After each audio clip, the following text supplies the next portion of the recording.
চিংড়ি মাছের মালাইকারি আমাদের রেডি। দেখো চিংড়ি মাছের মালাইকারি।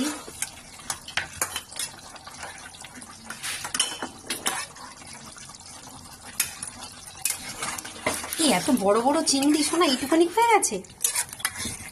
চিংড়ি বড় ছোট হয়ে যায়। এই দেখো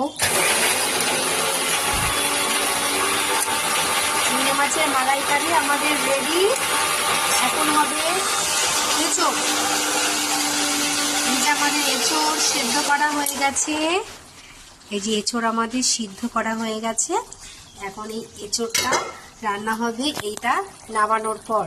দেখো কি সুন্দর তেল ছাড়লে আরো বেশি সুন্দর লাগবে। ওখানে তেল ছাড়িনি, আর একটু টানবে। হ্যাঁ, খুব সুন্দর গন্ধ বেরিয়েছে কিন্তু শোনা। দেখো আমার বন্ধুরা কিন্তু ছুটে চলে আসলে কিন্তু দিতে পারবে তুমি? সবাইকে দিতে পারবো। সবাইকে দিতে পারবে? রেসিপিটা দিলাম না, যদি কারো ইচ্ছে হয় আমাকে কমেন্ট করে জানাবে, তারপরে আমি রেসিপি বলে দেবো কেমন ভাবে করতে হয়। সত্যি কালারটা এখনো মানে কালারটা সুন্দর এসছে, কিন্তু আরো ভালো আসবে। ওই তেল ছাড়লে না আরো বেশি আর একটু টানবে। এখন রেডি হচ্ছে আমাদের কি বলে এঁচোড় চিংড়ি।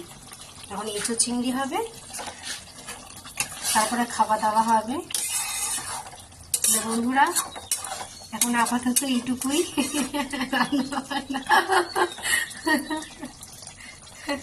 দীপক বাবু খুব সুন্দর রান্না করে, ফাটাফাটি রান্না করে।